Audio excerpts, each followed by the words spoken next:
الحمد لله الحمد لله نحمده ونستعينه ونستغفره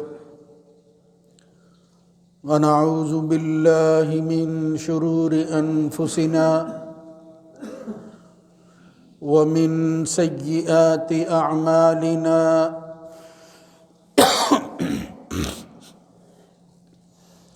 من يهده الله فلا مضل له ومن يضلل فلا هادي له وأشهد أن لا إله إلا الله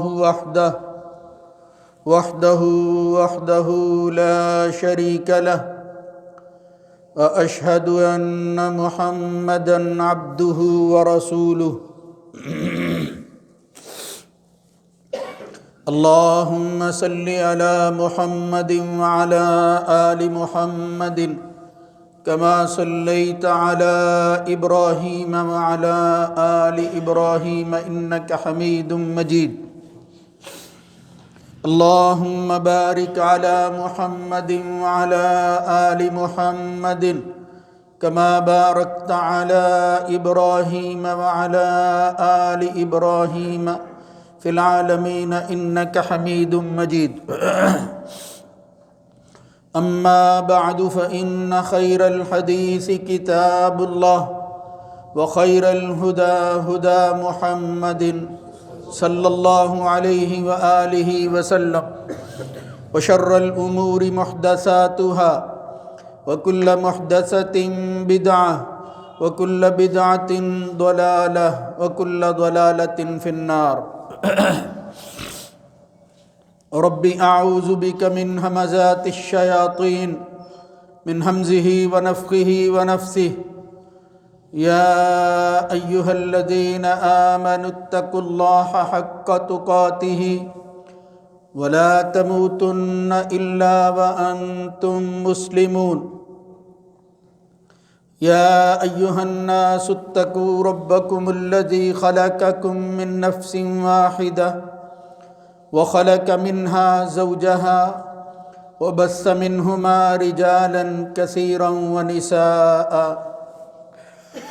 واتقوا الله الذي تساءلون به والأرحام إن الله كان عليكم رقيبا يا أيها الذين آمنوا اتقوا الله وقولوا قولا سديدا يصلح لكم أعمالكم ويغفر لكم ذنوبكم ومن يطع الله ورسوله فقد فاز فوزا عظيما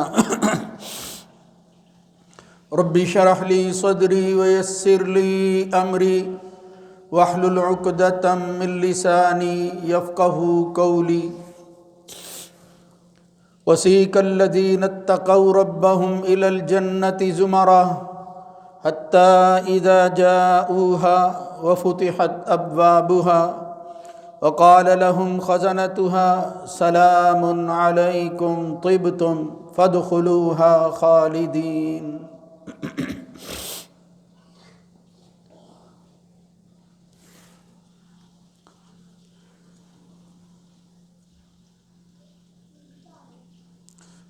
اور وہ لوگ جو اپنے رب سے ڈرتے رہے ان کو گروہ در گروہ جنت کی طرف چلایا جائے گا، یہاں تک کہ جب وہ اس کے دروازے پر آئیں گے تو اس کا دروازہ کھول دیا جائے گا اور اس کا داروغہ ان سے کہے گا کہ سلامتی ہو تم پر، خوش رہو اور یہاں ہمیشہ ہمیشہ کی زندگی گزارو۔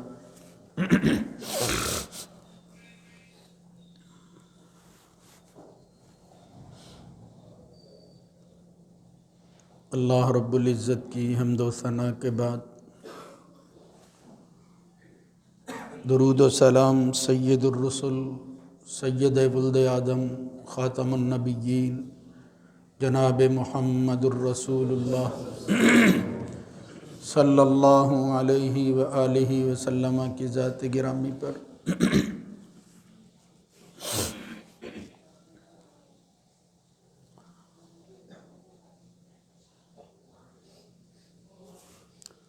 نبی کریم صلی اللہ علیہ وسلم کے وہ خصائص جس میں کوئی دوسرا شریک نہیں ہے،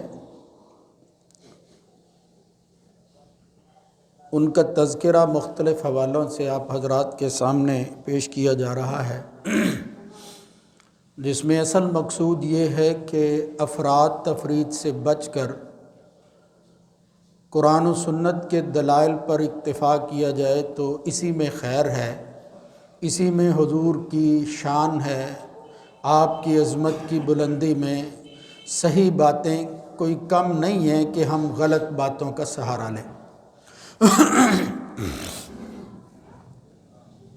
پچھلے خطبہ میں نے تمہیداً ایک بات عرض کی تھی اور سارا خطبہ اس پر ہی آپ حضرات کے گوش گزار کیا گیا، جس کی غرض جو ہے وہ میں آج عرض کروں گا۔ وہ تھا مسئلہ شفاعت، کہ قرآن مجید میں جہاں شفاعت کا تذکرہ ہے وہاں زیادہ تر نفی کے معنی میں ہے، کوئی شفاعت نہیں ہوگی، کوئی سفارش کسی کے کام نہیں آئے گی۔ تو اس سفارش سے مراد وہ خود ساختہ شفاعت کا تصور ہے کہ جس میں بے عملی یا بد عملی تو پیدا ہوتی ہے اور یہ گمان کر لیا جاتا ہے کہ ہم جن کی اقتداء کر رہے ہیں یہ بغیر کسی وجہ کے، بغیر کسی عمل کے، بغیر کسی حساب کتاب کے ہمیں نجات دلا دیں گے، ان کے ذریعے ہم کامیاب ہو جائیں گے۔ تو اللہ رب العزت نے ان سب سہاروں کو کاٹ کر رکھ دیا کہ کوئی فما تنفعہم شفاعت الشافعین، کوئی سفارش کسی کے کام نہیں آئے گی۔ حتیٰ کہ قرآن مجید کی ایک آیت میں اللہ رب العزت فرماتا ہے وَلَقَدْ جِئْتُمُونَا فُرَادًا كَمَا خَلَقْنَاكُمْ أَوَّلَ مَرَّةٍ، تم بالکل تنہا، اکیلے ہر ذات میرے پاس جو ہے وہ حاضر ہوگی، کما خلقناکم اول مرہ، جس طرح ہم نے تمہیں اکیلے پیدا کیا، وترکتم ما خولناکم، جو ساز و سامان تم اکٹھا کرتے رہے، جو اپنے فائدے کی چیزیں جمع کرتے رہے، سب چھوڑ جاؤ گے، وراء ظہورکم، اپنی پشتوں کے پیچھے، وما نرا معکم شفعاءکم الذین زعمتم، اور کوئی تمہارا سفارشی جو ہے اس کو ہم دیکھ نہیں پائیں گے جن کے بارے میں تم یہ گمان کر بیٹھے تھے کہ یہ ہمارے لیے جو ہے وہ وکالت کرتے ہوئے آگے بڑھیں گے اور ہمیں جو ہے وہ اللہ کے ہاں کامیابی دلا دیں گے۔ وما نرا معکم شفعاءکم الذین زعمتم انہم فیکم شرکاء، یہ ہر قسم کی شرکت کی نفی کر کے فرمایا لقد تقطع بینکم، یہ تمہارے اور ان کے درمیان جتنی بھی نسبتیں اور تعلق تھی اللہ تعالیٰ نے کاٹ کر رکھ دی ہیں۔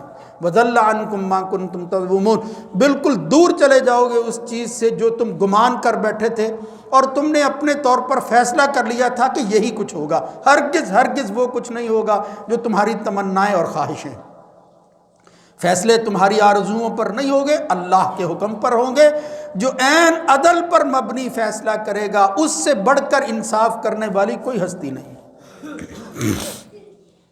اب اس تصور کو ذہن میں رکھیں تو پھر وہ جو اثباتی پہلو ہے شفاعت کا اور خاصہ رسول ہے اس کی سمجھ آتی ہے کہ وہ کیا ہے۔ رسول اللہ صلی اللہ علیہ وسلم نے بے شمار احادیث کے اندر اس مسئلہ شفاعت کو اپنے حوالہ سے بیان کیا ہے کہ میں کیسے شافی بنوں گا، میں کیسے سفارش کروں گا تمہاری، میری حیثیت کیا ہوگی۔ قرآن مجید کی ایک آیت سورہ بنی اسرائیل کے حوالہ سے میں نے کسی خطبہ میں عرض کی تھی، اللہ رب العزت فرماتا ہے وَمِنَ اللَّيْلِ فَتَهَجَّدْ بِهِ نَافِلَةً لَكَ عَسَىٰ أَن يَبْعَثَكَ رَبُّكَ مَقَامًا مَحْمُودًا۔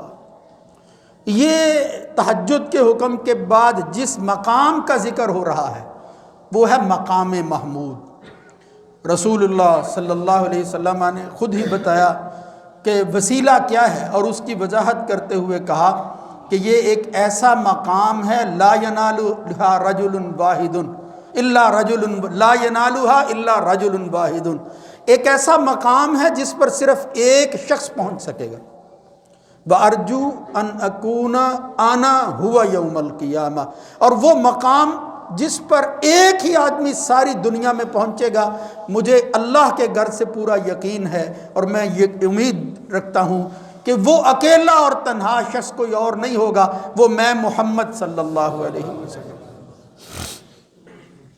یعنی اس مقام پر جسے قرآن مجید مقام محمود کہتا ہے، وہ جو وسیلہ ہے، اس پر اگر کوئی، اس منصب پر اگر کوئی فائز ہوگا، یہ اعزاز کسی کو بخشا جائے گا، تو اس ہستی کا نام نامی اسم گرامی محمد الرسول اللہ صلی اللہ علیہ وسلم۔ ایک حدیث کے اندر آتا ہے کہ جب لوگ جو ہے وہ پریشانی کے عالم میں ہوں گے، اور پھر گروہ در گروہ آئیں گے، جسن کے لفظ آتے ہیں، گروہ در گروہ، کل امتی یاتون یوم القیامت جسن وکل امت تتبع نبیہا، اور ہر امت یا ہر امت کا بندہ اپنے نبی کو تلاش کرے گا، اور پھر وہ کیا کہیں گے؟ یا فلاں اشفع یا فلاں اشفع، نام لے لے کر کہیں گے ہماری سفارش کیجئے، ہمارا کچھ کیجئے۔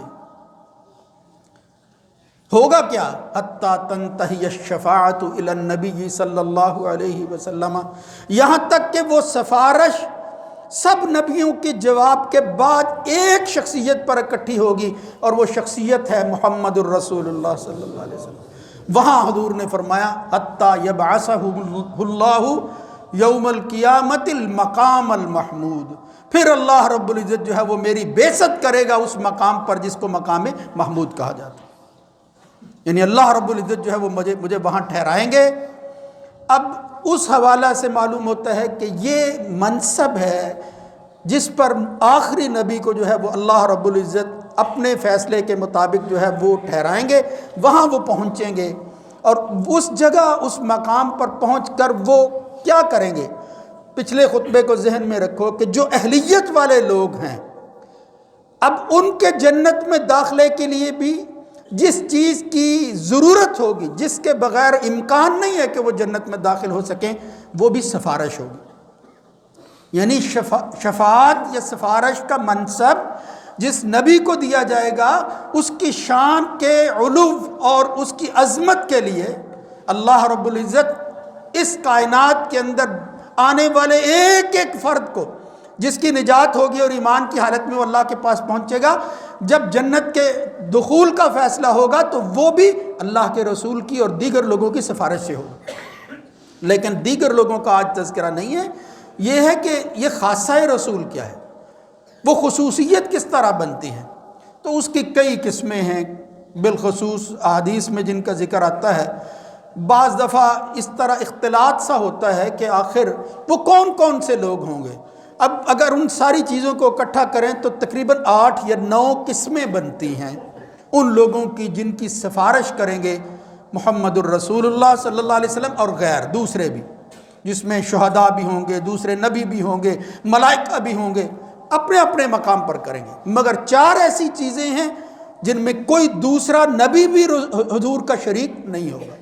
یہ ہے خصوصیت والی بات جس کا تذکرہ رسول اللہ صلی اللہ علیہ وسلم نے ایک حدیث میں فرمایا تھا، اعطیت خمسا لم یؤتہن احد قبلی، 5 چیزیں جو صرف مجھے ہی دی گئی، کسی کو نہیں دی گئی۔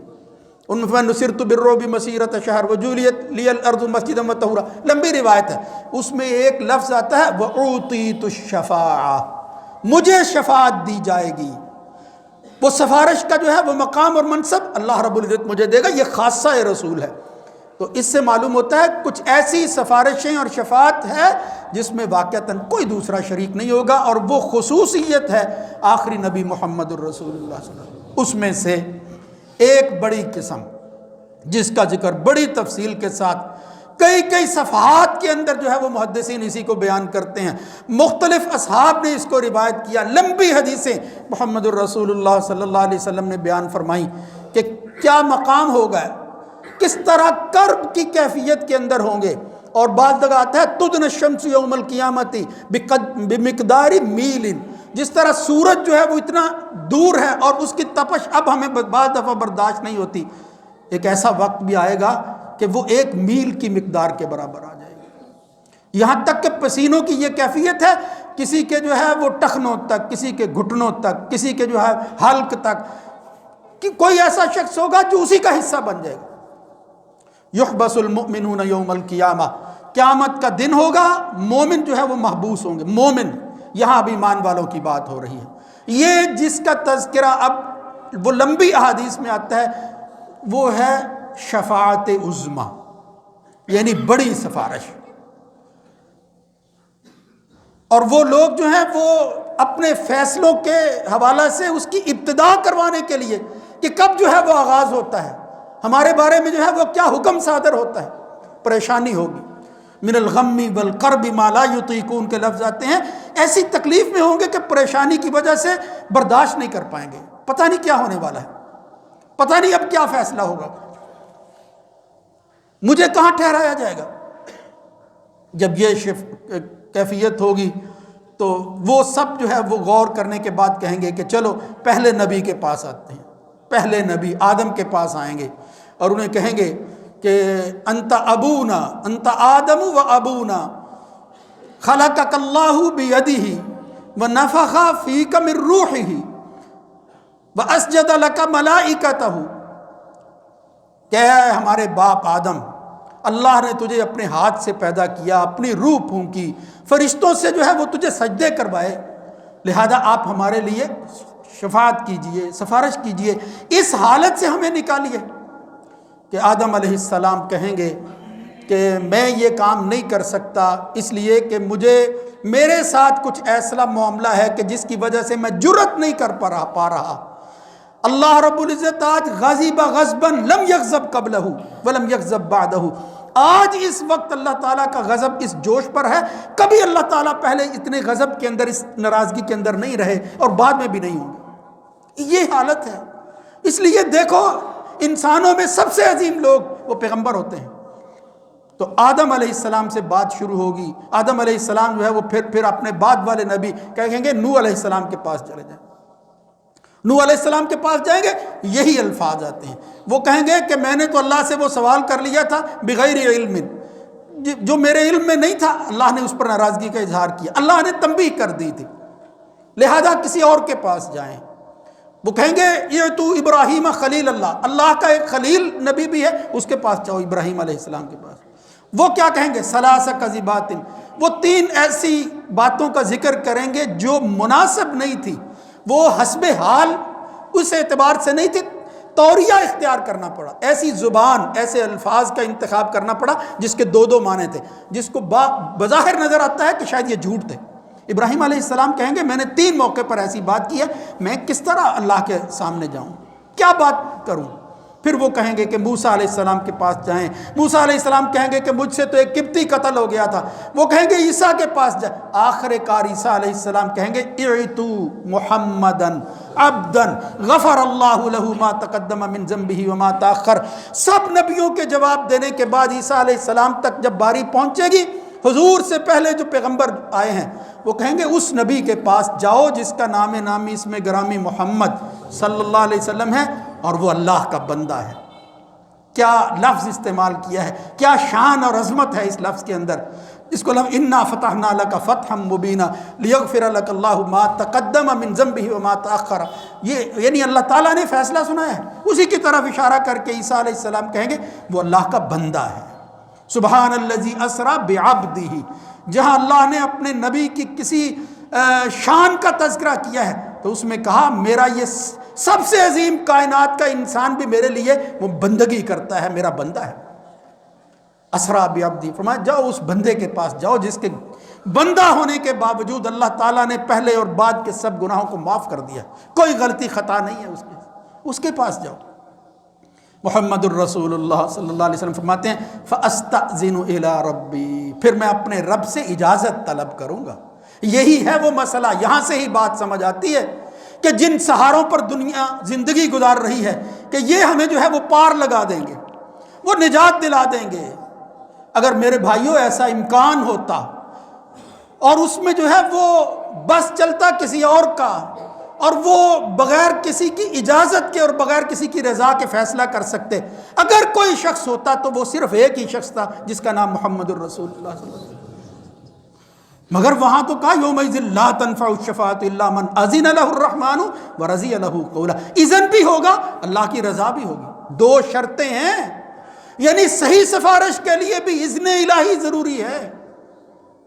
اس کے بعد جو ہے وہ پھر اللہ کی رضا کہ اللہ کو پسند بھی ہے اس کا بولنا یا نہیں. محمد الرسول اللہ صلی اللہ علیہ وسلم استأذن الی رب، میں اجازت طلب کروں گا، فیؤذن لی. اللہ رب العزت جو ہے وہ پھر سب پیغمبروں کے بعد جب اس نبی کی باری آئے گی اجازت دے دے گا.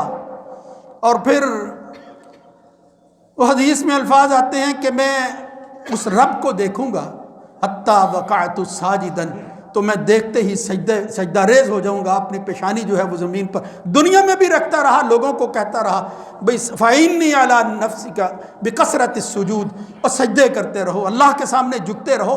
میں خدا کے سامنے جب جاؤں گا سب سے پہلے جھک جاؤں گا، سجدہ کی حالت میں پہنچ جاؤں گا.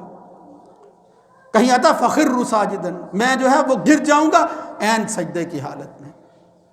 اور پھر کیا ہوگا؟ اللہ رب العزت اپنے نبی کو سجدے میں گرے ہوئے کہے گا ارفع راسک یا محمد، کہ اپنے سر کو اٹھائیے اے محمد صلی اللہ علیہ وسلم. وَقُلْ تُسْمَعْ، اب کہو، کوئی بات کہو، آپ کی بات سنی جائے گی.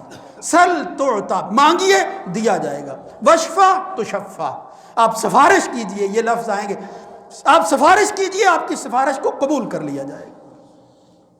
محمد الرسول اللہ صلی اللہ علیہ وسلم فرمایا انا اول من ينشق عنه القبر، سب سے پہلے اس زمین سے جو اٹھے گا وہ میں ہوں گا. واول شافع واول مشفع، یہ میرا خاصہ اللہ رب العزت نے مجھے عطا کیا ہے. سفارش کرنے والوں میں سب سے پہلے میں ہوں گا، قبولیت کے اعتبار سے بھی میں ہی ہوں گا. میری سفارش اللہ قبول کرے. تو یہ ہے شفاعت عظمیٰ. ساری کائنات کے لوگ نبیوں سمیت جس شخصیت کے پاس آ کر اجازت طلب کریں گے محمد الرسول اللہ صلی اللہ علیہ وسلم، اور سب کی سفارش وہ فیصلوں کے لیے ابتدا ہو جائے گی. وہ مشکل وقت جو ہے وہ ٹل جائے گا، معاملہ آگے بڑھے گا. پھر اس کو کہتے ہیں شفاعت عظمیٰ، سب کی سفارش کے حوالے سے. کہ اب اس کے بعد جو ہے وہ آگے مرحلے طے ہونے. دوسرا بڑا خاصہ یہ اس شفاعت عظمیٰ کے بعد جو حدیث میں آتا ہے وہ کیا ہے؟ دخول جنت کے لیے بھی اہل ایمان کو یہ گروہ در گروہ داخل ہوں گے جو بھی میں نے آیت پڑھی ہے. لیکن فرمایا آتی باب الجنت استفتح فیقول الخازن من انت، میں آؤں گا جنت کے دروازے پر اور کہوں گا دروازہ کھولو. داروغہ کہے گا تو کون ہے؟ تو میں کہوں گا انا محمد صلی اللہ علیہ وسلم. میں پھر اپنا تعارف کرواؤں گا. تو پھر وہ خازن اور داروغہ کیا کہے گا؟ وَبِكَ أُمِرْتُ اللَّهَ أَفْتَحَ لِأَحَدٍ قَبْلَكَ، اس جنت کے دروازے میں داخلے کے وقت بھی اللہ رب العزت نے مجھے حکم دیا تھا کہ کوئی بڑے سے بڑا آئے لیکن محمد سے پہلے جنت کا دروازہ نہیں کھولا جائے گا. لا افتح لأحد قبلک، تیرا نام لے کر اللہ نے کہا تھا کہ جنت کا دروازہ نہیں کھولنا جب تک وہ نہ آئے. یہ ہے دوسری یعنی خاصیت والی بات. اور پھر میرے بھائیوں یہ اللہ کا احسان، ہم اللہ کا اسی پر ساری زندگی شکر کرتے رہے نہیں کر سکتے کہ ہم اس نبی کے امتی ہونے کے جو ہے وہ دعوے دار ہیں. اللہ نے ہمیں پیدا کیا تو اس نبی کا امتی بنا کر پیدا کیا. نحن الآخرون الاولون یوم القیامہ، ہم آنے والوں میں سب سے آخر میں ہیں. صحیح مسلم کے الفاظ جو ہیں یہ ساری حدیث کے بعد یہ ہے نحن الآخرون الاولون ونحن اول من يدخل الجنہ، میں اور میری امت تمام امتوں میں سب سے پہلے ہوں گے جو جنت میں داخل ہوں. کیسی خوش نصیبی ہے، کیسے کیسے لوگ اس جہان میں نہیں آئے، کون کون ہے، کیا کیا نام لیں، کتنے اللہ کے قریب. مگر یہ اعزاز بھی اللہ رب العزت اس امت محمدیہ کو عطا کرے. اور یہ اپنے لیکن ان شرائط کے ساتھ قطعاً بھول نہیں جانا میرے بھائیوں، من مانی والی بات نہیں ہے. وہ سارا خطبہ پچھلا جو میں نے عرض کیا تھا ان بنیادوں پر فیصلے ہوں گے، یہ ساری چیزیں بھی انہی کے تحت ہوں گی. اور پھر ایک روایت میں آتا ہے، یہ تیسری قسم جو ہے اس کو بیان کیا جا سکتا ہے اس جنت میں داخلے کے علاوہ. وہ کیا ہوگا؟ وہ ہے وہ لوگ جنت میں داخل ہوں گے وہ بھی سفارش کے ذریعے. یہ بھی اعزاز نصیب ہوگا کہ اللہ رب العزت جو ہے وہ اپنے نبی سے کہے گا کہ اے نبی صلی اللہ علیہ وسلم داخل کیجئے اور پھر سفارش کیجئے ان لوگوں کے لیے من الباب الایمن، جنت کے اس دائیں دروازے سے۔ کون لوگ جو ہے وہ وہاں سے داخل ہوں گے؟ اس دروازہ کا خاص نام باب الایمن ہے، وہاں سے کون لوگ داخل ہوں گے؟ فرمایا تیری امت کے وہ لوگ ہوں گے من لا حساب علیہم، جن کے لیے اللہ تعالیٰ نے حساب کو ختم کر دیا ہے۔ یدخل الجنت 70,000 بغیر حساب، 70,000 وہ خوش نصیب ہوں گے اس امت کے جن کا کوئی حساب نہیں ہوگا۔ الذین لا یسترقون ولا یتطیرون، جو دم تک نہیں کرواتے رہے جس کی اجازت تھی، یعنی وہ اسی بات پر بھی اللہ ہی سے وعلی ربہم یتوکلون، صرف اللہ پر توکل کرتے رہے، یعنی طلب نہیں کریں گے، کوئی کر دے تو اور بات ہے، لیکن فرمایا وہ اتنے بڑے منصب پر ہوں گے، اتنے بڑے توکل پر جو ہے وہ ہوں گے۔ وعلی ربہم یتوکلون، اللہ رب العزت جو ہے وہ ان کو بغیر حساب کے جو ہے وہ جنت میں داخل کرے گا۔ اس کی بھی تفصیل جو آتی ہے کس طرح حضور نے فرمایا، لوگوں نے خواہش کی، ایک خوش نصیب صحابی عکاشہ بھی تھا، نام لے کر حضور نے کہا تو ان لوگوں میں ضرور شامل ہے جن کا کوئی حساب نہیں ہو۔ دوسروں نے بھی خواہش کی، فرمایا نہیں، جو سبقت لے گیا وہ لے گیا، اس کا میں نے نام لے کر کہا۔ کیسے عظیم لوگ تھے، دنیا کے اندر اس کائنات کا سب سے عظیم شخص، اور جس کی سفارش کے بغیر جنت کا دروازہ نہیں کھلے گا، نام لے لے کر کہا، کہہ رہا ہے کہ عکاشہ جنتی ہے، یہ جنت میں جائے گا۔ پھر ایک آخری قسم جس میں خاصہ ہے، یہ حدیث کے الفاظ ہیں، صحیح بخاری اور مسلم کی مستند روایتیں ہیں جو میں عرض کر رہا ہوں۔ خاصہ رسول شفاعت کے حوالہ سے یہ ہے کہ حضور اپنے چچا ابو طالب کے لیے سفارش کریں گے۔ اب وہ کیا سخت الفاظ آتے ہیں کہ اس وقت وہ اس جہاں سے جس حالت میں گئے ہیں اس کی وجہ سے اللہ رب العزت جو ہے وہ ان کے ساتھ اتنا ضرور سلوک کرے گا، مگر فرمایا وَهُوَ فَيُجْعَلُ فِي زَحْزَاحٍ مِّنَ النَّارِ، جنت کے وہ جہنم کے ایسے حصے میں ہوں گے کہ جو صرف جو ہے وہ ٹخنوں تک ہوگی، لیکن یغلی منہ ام دماغی، اس جہنم کی آگ کا یہ حالت ہے، یہ کیفیت ہے، یہ حالت ہوگی کہ اس کی وجہ سے بھی انسان، اس کے پاؤں جو ہے وہ جہنم کی آگ کے حصہ بنیں گے اور اس آگ کی وجہ سے ان کا دماغ کھولنے لگے گا۔ یغلی منہ ام دماغی، رسول اللہ صلی اللہ علیہ وسلم نے وہاں فرمایا تھا میں اللہ کے گھر سے امید رکھتا ہوں، وہ کیا امید ہے کہ تنفعنی شفاعتہ یوم القیامہ، میری سفارش حالت ایمان کے بغیر جانے والوں میں اگر کسی کے لیے ہوگی اور مجھے خاص خصوصیت کے ساتھ اللہ عطا کرے گا تو وہ میرے چچا ابو طالب کے لیے ہوگی، اور پھر میں سفارش کروں گا، اللہ رب العزت اس کی وجہ سے وہ ہلکا ترین جو ہے وہ عذاب، وہ تکلیف وہ ضرور ملے گی، وہ ہو رہی ہوگی۔ تو یہ چار ایسی چیزیں ہیں، ایسی قسمیں ہیں کہ جو خاصہ رسول ہیں، ان کے علاوہ چار وہ ہیں جس میں حضور اور دوسرے لوگ جو ہے وہ شریک ہوں گے۔ چونکہ خصوصیات کے حوالے سے میں باتیں عرض کر رہا ہوں، اللہ رب العزت سے دعا گو ہوں، یا اللہ ہم تیرے نبی کے امتی ہیں، اے مالک ہم سے وہ اعمال جو ہے وہ کرنے کی توفیق نصیب فرما دے جس میں اللہ کے رسول واقعتاً ہمیں اپنی سفارش کے قابل بنا سکیں، ہمیں دیکھ کر کہیں کہ اے میرے مالک یہ میری امت ہے، یہ وہ لوگ ہیں جن کے بارے میں دنیا میں روتا رہا، کہیں ابراہیم کی دعا تھی، کہیں عیسیٰ علیہ السلام کا تذکرہ تھا، ربی انہن اضللن کثیرا من الناس، کہیں یہ تھی ان تعذبہم فانہم عبادک، یعنی نبی یہی کہتے رہے کیا تیرے بندے ہیں، تو چاہے تو عذاب دے دے چاہے معاف کر دے، عیسیٰ علیہ السلام نے یہ کہا، مگر نبی محمد الرسول اللہ صلی اللہ علیہ وسلم کیا کہتے تھے؟ امتی امتی، اور اس پر روتے تھے۔ اللہ نے جبریل کو بھیج کر کہا میرے نبی سے پوچھے تو صحیح کیوں رو رہے ہو؟ فرمایا میں اپنی امت کے حوالے سے رو رہا ہوں۔ اللہ رب العزت نے کہا انا سنرضیک فی امتی کا، تیری امت کے حوالے سے نبی ہم تجھے راضی کر دیں گے، ولا نسوءک، تجھے پریشان نہیں کریں گے۔ ہمارا نبی کتنا فکر مند تھا اپنی امت کے لیے، ہم اس قابل تو بن جائیں کہ ہمیں وہ اپنوں میں شمار تو کر سکے، وہ یہ کہے کہ واقعتاً ہمارے یہ میرے ہیں۔ اللہ رب العزت ہمیں وہ اعمال کرنے کی توفیق نصیب فرمائے۔ میں نے اشارہ کیا تھا کسی خطبے میں اور پھر دوبارہ دہراتا ہوں کہ ہر اذان کے کلمات خواہ اذان کے ساتھ ساتھ کہیں یا بعد میں کہیں، اس میں کوئی فرق نہیں ہے، اور پھر یہ دعا کرنا اللہم رب هذه الدعوۃ التامۃ والصلاۃ القائمہ۔ رسول اللہ صلی اللہ علیہ وسلم فرمایا جو بندہ یہ کام کہتا حلت علیہ اس پر میری شفاعت واجب ہو جاتی ہے۔ اللہ رب العزت اس کو سمجھنے، اس کو یاد کرنے کی توفیق نصیب فرمائے۔ اقول قولی ھذا استغفر اللہ لی ولکم۔